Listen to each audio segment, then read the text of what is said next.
প্রিয় শিক্ষার্থীরা, আশা করি সৃষ্টিকর্তার অশেষ রহমতে তোমরা ভালো আছো। আমি আল্লাহর রহমতে অনেক ভালো আছি। ভয়ঙ্কর করোনা ভাইরাসের প্রাদুর্ভাবের কারণে তোমাদের পড়ালেখার মারাত্মক ব্যাঘাত ঘটেছে। তোমাদের পড়ালেখার ক্ষতি পুষিয়ে নেওয়ার জন্য সরকারি নির্দেশনা মোতাবেক আমরা অনলাইনে ধারাবাহিকভাবে ক্লাস নিতেছি। আজকে আমি ইংলিশ সেকেন্ড পেপার চেঞ্জিং সেন্টেন্সের উপর তোমাদের ক্লাস নিতেছি। তোমরা অত্যন্ত মনোযোগ সহকারে আমার লেকচার শুনবে, আমি সেটা আশা করি তোমাদের কাছ থেকে। যারা এই মুহূর্তে অনলাইনে আসো তারা লাইক, কমেন্ট এবং শেয়ার করে অন্যকে দেখার সুযোগ করে দাও। আমি প্রথম এক্সাম্পল হচ্ছে উই মাস্ট হেল্প হিম, এটাকে নেগেটিভে রূপান্তর করতে হবে। আমরা জানি যে মাস্ট যুক্ত অ্যাফারমেটিভ সেন্টেন্সকে নেগেটিভে রূপান্তর করতে হলে মাস্ট এর পরিবর্তে ক্যান নট বাদ বসাতে হবে। ক্যান নট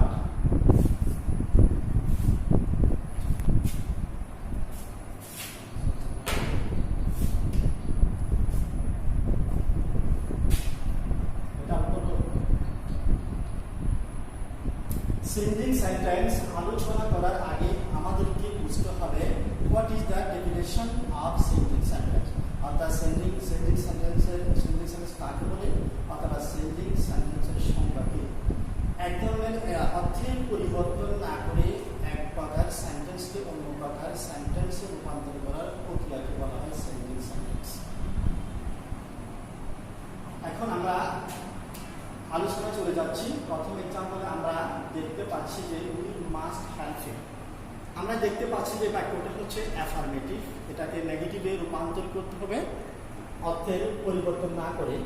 তো আমরা জানি যে মাস্ট অথবা হ্যাভ টু অথবা হ্যাজ টু থাকলে নেগেটিভে রূপান্তর করিবার সময় মাস্টের পরিবর্তে ক্যান নট বাট মাস্টের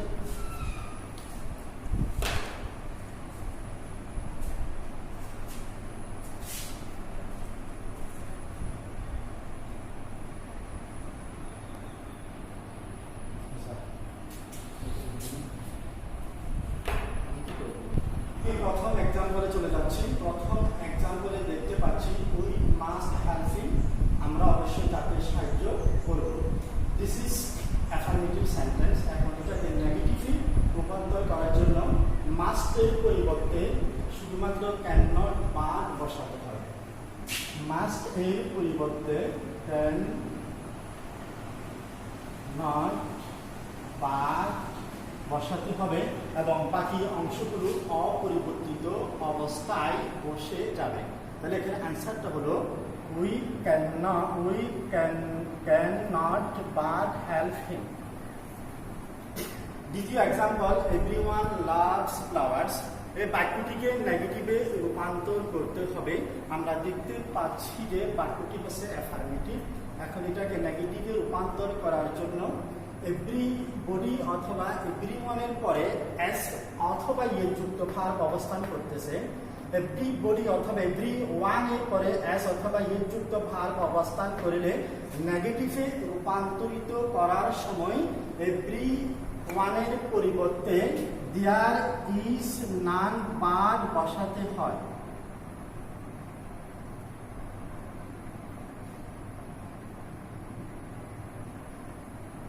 এভরিওয়ানের পরে এস অথবা ইয়ের যুক্ত ভার্ব অবস্থান করার কারণে নেগেটিভে রূপান্তরিত করার সময় এভরিওয়ান এর পরিবর্তে দেয়ার ইজ নান বাট বসবে এবং বাকি অংশ অপরিবর্তিত অবস্থায় বসে যাবে। তাহলে এটার উত্তর হচ্ছে, অ্যান্সার হচ্ছে there is none but loves flowers. আমরা সি নাম্বারে চলে যাচ্ছি। Karim is as good as Rahim. এই বাক্যটিকেও নেগেটিভে রূপান্তর করতে হবে। আমরা জানি যে অ্যাজ ডট ডট অ্যাড যুক্ত অ্যাফার্মেটিভ সেন্টেন্সকে নেগেটিভে রূপান্তর করার সময় প্রথম অ্যাজ এর পরিবর্তে নট লেস বসে এবং দ্বিতীয় অ্যাজ এর পরিবর্তে দেন বসে। তাহলে অ্যান্সারটা হলো করিম ইজ অ্যাজের পরিবর্তে বসেছে নট লেস গুড, আবার দ্বিতীয় অ্যাজের জন্য বসেছে দেন রহিম। তাহলে উত্তরটা হচ্ছে Karim is not less good than Rahim. আমরা এখন বি নাম্বারে চলে যাচ্ছি। He is not inattentive to his study, সে তার পড়ালেখার প্রতি অমনোযোগী নয়। এই বাক্যটিকে অ্যাফারমেটিভে রূপান্তরিত করতে হবে। আমরা জানি এখানে বি ভার্ব হচ্ছে ইজ, বি ভার্বের পরে নট থাকলে অ্যাফারমেটিভে রূপান্তর করিবার সময় নট উঠে যাবে এবং নেগেটিভ শব্দটির বিপরীত শব্দ হবে। এখানে নেগেটিভ শব্দ হচ্ছে ইনঅ্যাটেন্টিভ এবং ইনঅ্যাটেন্টিভের বিপরীত শব্দ হচ্ছে অ্যাটেন্টিভ। অর্থাৎ he is attentive to his study, he is not inattentive to his study, এটার অর্থ হচ্ছে সে তার পড়ালেখার প্রতি অমনোযোগী নয়। এটা কেমন ভাবে অ্যাফারমেটিভে রূপান্তর করতে হবে যাতে নেগেটিভ অর্থটা যেরকম প্রকাশ পেয়েছে অ্যাফারমেটিভে ঠিক একই রকম অর্থ প্রকাশ পায়। অর্থাৎ এটার অর্থ হচ্ছে সে তার পড়ালেখার প্রতি মনোযোগী। E number no. এখন এই নাম্বার আলোচনা করার জন্য যাচ্ছি। এখানে বলেছে নো বডি নোস ইট, এই সেন্টেন্সটিকে ইন্টারোগেটিভে রূপান্তরিত করার জন্য বলেছে। এখন আমরা দেখতে পাচ্ছি যে বাক্যটি হচ্ছে অ্যাসারেটিভ সেন্টেন্স, এটাকে আমরা ইন্টারোগেটিভে রূপান্তর করব। এটাকে দুইভাবে ইন্টারোগেটিভে রূপান্তর করা যায়, তবে আমি স্টুডেন্টের সুবিধার জন্য সহজটা আমি প্রকাশ করতেছি। আমরা জানি যে নো বডি থাকলে নো বডি অথবা নো ওয়ান অথবা নানের পরিবর্তে হু বসাতে হয়। এই প্রদত্ত সেন্টেন্সের প্রথমে নো বডি অবস্থান করতেছে। এখন নো বডির পরিবর্তে আমরা যদি হু বসাই দিই তাহলে এটা অতি সহজ হয়ে যাবে। তাহলে নো বডির পরিবর্তে আমি হু বসাচ্ছি এবং বাকির শেষে একটা প্রশ্নবোধক চিহ্ন বসাবো। তার উত্তরটা হচ্ছে হু নোস হি। এক নাম্বার, who does not know him, কে তাকে চেনে না। এই বাক্যটি হচ্ছে ইন্টারোগেটিভ সেন্টেন্স। এখন এটাকে অ্যাসারেটিভে রূপান্তর করতে হবে। আমরা জানি যে হু ডাজ নট যুক্ত ইন্টারোগেটিভ সেন্টেন্সকে অ্যাসারেটিভে রূপান্তর করার সময় হু ডাজ নট এর পরিবর্তে এভরিবডি অথবা এভরিওয়ান বসাতে হয়। হু ডাজ নট এর পরিবর্তে ওয়ান অথবা এভরিবডি যে কোনো একটা বসাতে হবে এবং ভার্বের সাথে এস অথবা ইয়েস সংযুক্ত করতে হবে। এখানে মূল ভার্ব হচ্ছে নো এবং নো এর সাথে আমরা এস যুক্ত করব এবং শেষে কি বসাবো, শেষে একটা ফুল স্টপ বসাতে হবে। অর্থাৎ হু ডাজ নট নো হিম এই ইন্টারোগেটিভ সেন্টেন্সের অ্যাসারেটিভে রূপান্তর করলে এটার অ্যান্সার হবে এভরিওয়ান নোজ হিম এবং শেষে প্রশ্নবোধক চিহ্নের পরিবর্তে একটা ফুল স্টপ বসাতে হবে। চলো এখন আমরা চেঞ্জিং সেন্টেন্সের আরো কিছু উদাহরণ দেখার জন্য আমি তোমাদেরকে নিয়ে যাচ্ছি।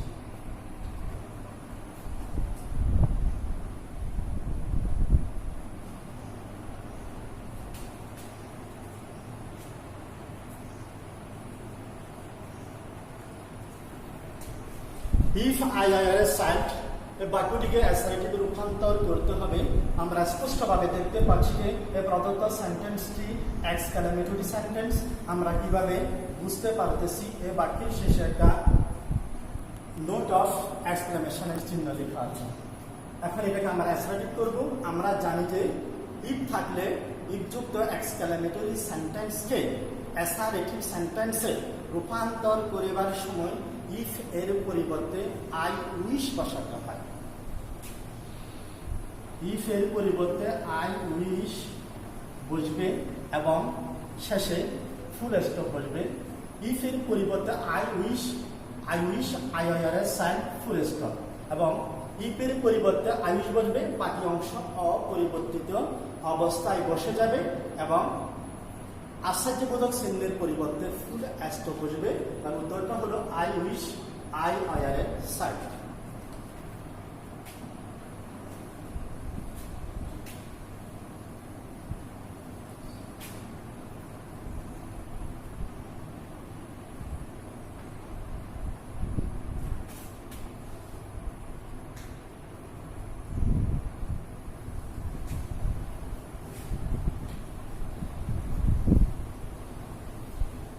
আমরা আরেকটা এক্সাম্পল আলোচনা করতে যাচ্ছি। এক্সাম্পলটি হলো his handwriting is very nice. তার হাতের লেখা খুবই চমৎকার। এই বাক্যটিকে এক্সক্লেমেটরি সেন্টেন্সে রূপান্তর করতে হবে। এখন এই বাক্যটি হচ্ছে অ্যাসারেটিভ সেন্টেন্স। এখানে এক্সক্লেমেটরি সেন্টেন্সে রূপান্তর করার জন্য প্রথমে আমাদেরকে ভেরি এর পরিবর্তে প্রথমে হাউ বসাতে হবে। ভেরি এর পরিবর্তে প্রথমে হাউ বসাতে হবে। এরপরে বলবে অ্যাডজেক্টিভ। এখানে অ্যাডজেক্টিভ হচ্ছে ভেরি এর পরের শব্দটি নাইস। How nice. এখানে ভেরি হচ্ছে অ্যাডভার্ব এবং নাইস হচ্ছে অ্যাডজেক্টিভ। এই হাউ এই শব্দটি বসেছে ভেরি এর পরিবর্তে এবং এরপরে বসেছে অ্যাডজেক্টিভ। অ্যাডজেক্টিভের অবস্থান ভেরি এর পরে ভেরি এর পরে। এখন ভেরি এর পরে শব্দ হচ্ছে নাইস, তাহলে নাইসটা হচ্ছে এখানে অ্যাডজেক্টিভ। এরপরে বাকি অংশ প্রথম থেকে বসে যাবে। এর বাকি অংশ হচ্ছে কোনটা? His handwriting is.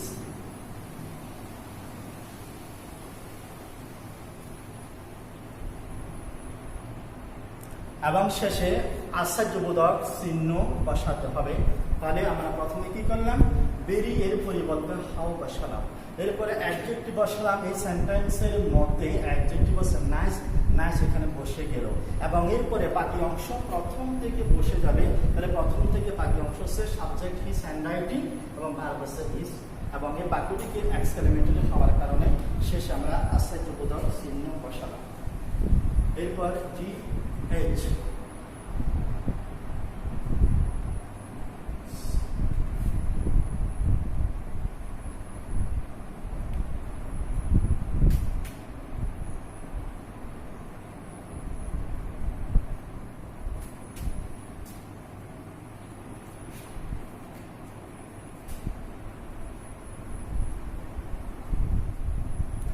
আমরা আরেকটি এক্সাম্পল আলোচনা করার জন্য যাচ্ছি। এক্সাম্পলটি আছে বাই স্টার্টিং ওয়েল। ভালোভাবে পড়াশোনার মাধ্যমে ইউ উইল পাস। তোমরা পাস করবে। এই বাক্যটিকে কমপ্লেক্স সেন্টেন্সে রূপান্তর করার জন্য বলা হয়েছে। বাই প্লাস আইনি যুক্ত কমপ্লেক্স সেন্টেন্সের সাবজেক্ট যদি ইউ হয় তাহলে প্রথমে আমাদেরকে বাই এর পরিবর্তে ইফ ইউ বসাতে হবে। বাই এর পরিবর্তে ইফ ইউ বসালাম এবং ভার্ব থেকে আইএনজি তুলে ফেলবো। ভার্ব থেকে আইএনজি উঠে যাবে।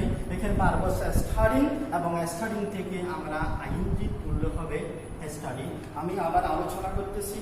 বাই প্লাস আইএনজি যুক্ত সিম্পল সেন্টেন্সের সাবজেক্ট ইউ থাকলে এবং সেই অংশটি যদি ফিউচার ইনডেফিনিট হয় তাহলে কমপ্লেক্স সেন্টেন্স রূপান্তর করার সময় বাই এর পরিবর্তে আমরা ইফ ইউ বসাবো। বাই এর পরিবর্তে ইফ ইউ বসালাম এবং ভার্ব থেকে আইএনজি তুলে ফেললাম। এখানে ভার্ব হচ্ছে স্টাডিং এবং স্টাডিং থেকে আইএনজি তুলে ফেলতে হবে স্টাডি এবং বাকি অংশগুলো অপরিবর্তিত অবস্থায় বসে যাবে। তাহলে আমাদের অ্যান্সার হবে if you study well you will pass. আমি তোমাদের জন্য আরো কিছু এক্সাম্পল দিচ্ছি, তোমরা মনোযোগ সহকারে দেখো।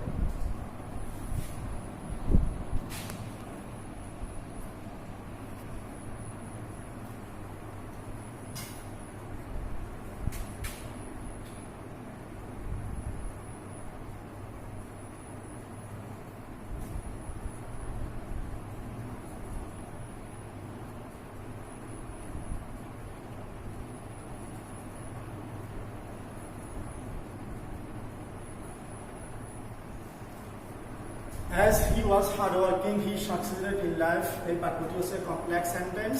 এই বাক্যটিকে সিম্পল সেন্টেন্সে রূপান্তরিত করার জন্য বলা হয়েছে। এই বাক্যটি কমপ্লেক্স সেন্টেন্স কিভাবে হলো? যে সেন্টেন্সে একটি প্রিন্সিপাল ক্লজ এবং এক বা একাধিক সাবঅর্ডিনেট ক্লজ থাকে তাকে বলা হয় কমপ্লেক্স সেন্টেন্স। এখানে as he was hardworking এটি হচ্ছে subordinate adverbial clause and he succeeded in life এটা হচ্ছে প্রিন্সিপাল ক্লজ। এখন এটাকে আমরা সিম্পল সেন্টেন্সে রূপান্তর করব।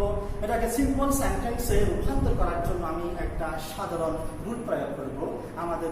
আমি যে রুলটা বলতেছি সেটা হচ্ছে সিন্স অ্যাস অথবা হোয়েন যুক্ত অ্যাজ যুক্ত কমপ্লেক্স সেন্টেন্সের উভয় অংশের সাবজেক্ট একই রকম হলে অ্যাজ যুক্ত সিন্স অথবা অ্যাস অথবা হোয়েন যুক্ত কমপ্লেক্স সেন্টেন্সে উভয় অংশের সাবজেক্ট একই রকম হলে সিম্পল করা নেই।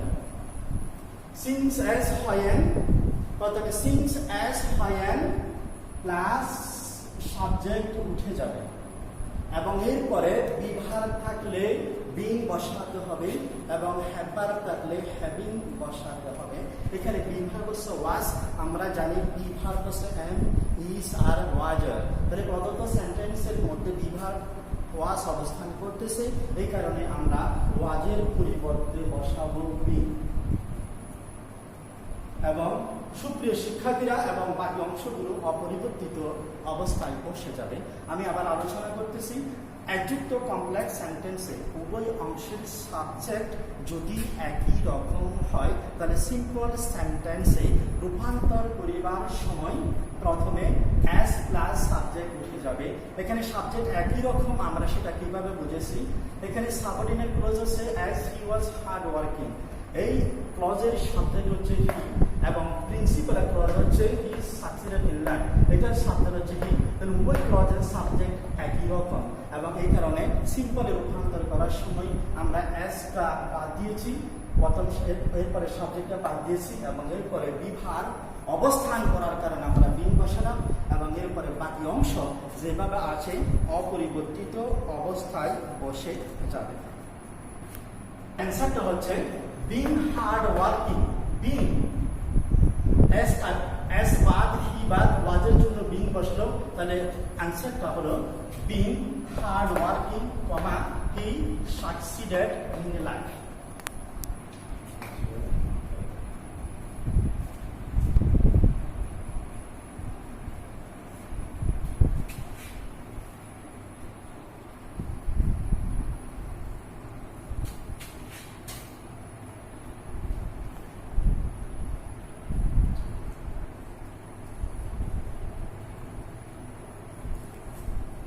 তোমরা কে নম্বরের দিকে অত্যন্ত গুরুত্ব সহকারে মনোযোগ দাও। আমাদের যে নাম্বার ছিল উভয় অংশের সাবজেক্ট একই রকম ছিল, আবার এখানে হয়েন লেখা আছে। This is also complex sentence, এটাকে সিম্পল সেন্টেন্সে রূপান্তর করার জন্য বলা হয়েছে। আমরা দেখতে পাচ্ছি যে সিন্স এখানে হয়েনযুক্ত কমপ্লেক্স সেন্টেন্সের উভয় অংশের সাবজেক্ট ভিন্ন রকম। যে নম্বরে উভয় অংশের সাবজেক্ট একই রকম ছিল বা কে নম্বরে উভয় অংশের সাবজেক্টটা ভিন্ন রকম। সিন্স অ্যাজ হয়নযুক্ত কমপ্লেক্স সেন্টেন্সের উভয় অংশের সাবজেক্ট যদি ভিন্ন রকম হয়, সাবজেক্ট ভিন্ন রকম আমরা কিভাবে বুঝতে পারলাম? হয়নযুক্ত ক্লজের সাবজেক্ট হচ্ছে দ্য কিং এবং উই ওয়েন্ট হয়ে এটার সাবজেক্ট হচ্ছে ওই, তাহলে প্রথম সাবজেক্ট দ্য কিং এবং দ্বিতীয় সাবজেক্ট ভিন্ন এবং সিম্পলে রূপান্তর করার সময় আমাদের কি করতে হবে? তাহলে হয়েন উঠে যাবে এবং বি ভার্ব থাকলে বিং বসাতে হবে এবং হ্যাভ ভার্ব থাকলে হ্যাভিং বসাতে হবে। আমি আবার বলতেছি, উভয় অংশের সাবজেক্ট একই ভিন্ন রকম হওয়ার কারণে উভয় অংশের সাবজেক্ট ভিন্ন রকম হলে সিন্স অ্যাজ হয়েন উঠে যাবে এবং প্রশ্নের মধ্যে যদি শুধুমাত্র বিভার থাকে তাহলে বিভার্বের পরিবর্তে বিং বসাতে হবে, আর প্রশ্নের মধ্যে যদি শুধুমাত্র হ্যাভ ভার্ব থাকে তাহলে হ্যাভ ভার্বের পরিবর্তে হ্যাভিং বসাতে হবে। আমরা দেখতে পাচ্ছি যে প্রদত্ত সেন্টেন্সের হয়নযুক্ত ক্লজের সাবজেক্টের পরে বিভার্ব ওয়াজ আছে, কারণ আমরা ওয়াজের পরিবর্তে শুধুমাত্র বিং বসাই দেব। অত্যন্ত সহজ অ্যান্সার, অর্থাৎ হয়েনটা তুলে ফেললাম, সাবজেক্ট ভিন্ন রকম হলে হয়েনটা উঠে যাবে এবং সেখানে প্রথমে বিভার থাকলে বিং বসবে এবং হ্যাভার থাকলে হ্যাভিং বসবে এবং এই হয়েনযুক্ত সাবঅর্ডিনেট অ্যাডভার্বের ক্লজের মধ্যে এখানে বিভার থাকার কারণে আমরা বিভাগের পরিবর্তে বিং বসালাম এবং এরপর বাকি অংশ অপরিবর্তিত অবস্থায় বসে যাবে। তাহলে আমাদের এই প্রশ্নের উত্তর আছে the game being over, we went away.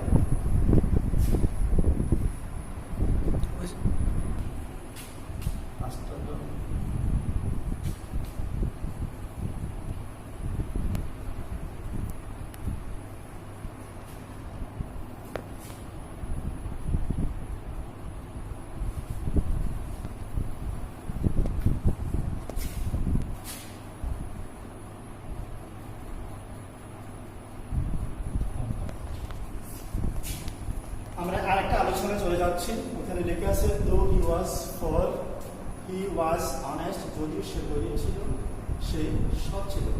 আমরা দেখতে পাচ্ছি যে এই প্রদত্ত সেন্টেন্সটি কমপ্লেক্স সেন্টেন্স। এখানে though he was poor, this is subordinate adverbial clause, and he was honest, this is principal clause.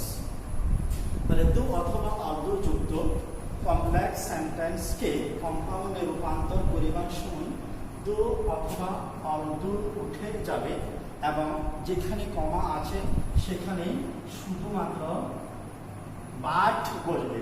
আমি আবারও বলতেছি, দো অথবা অলদো যুক্ত কমপ্লেক্স সেন্টেন্সকে কম্পাউন্ড সেন্টেন্সে রূপান্তর করিবার সময় দো অথবা অলদো উঠে যাবে।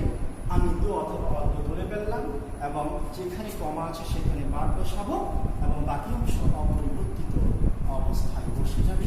তাহলে এটা উত্তর হচ্ছে হি ওয়াজ পুয়ার, সে গরিব ছিল, বাট হি ওয়াজ অনেস্ট, কিন্তু সে সৎ ছিল। আমি এখন এম নাম্বার আলোচনা করার জন্য যাচ্ছি। এম নাম্বারের প্রশ্ন হচ্ছে দে গো টু ঢাকা, তারা ঢাকা যায়, so that they can visit the zoo, যাহাতে তারা চিড়িয়াখানা পরিদর্শন করতে পারে। এই বাক্যটিকে সিম্পল সেন্টেন্সে রূপান্তর করতে হবে। এখন এটা সিম্পল সেন্টেন্সে রূপান্তর করার প্রক্রিয়া আমি একটা সহজ রুল তোমাদেরকে বলতেছি। এখানে লেখা আছে সো দ্যাট। আমরা জানি যে সো দ্যাট যুক্ত কমপ্লেক্স সেন্টেন্সকে সিম্পল সেন্টেন্সে রূপান্তর করিবার সময় সো দ্যাট থেকে শুরু করে ক্যান, কোট, মে, মাইট পর্যন্ত উঠে গিয়ে টু বসবে। সো দ্যাট থেকে শুরু করে ক্যান, কুড, মে, মাইট পর্যন্ত উঠে গিয়ে শুধুমাত্র টু বসবে। অর্থাৎ সো দ্যাট এবং দ্য ক্যান এই শব্দগুলোর পরিবর্তে টু বসাতে হবে।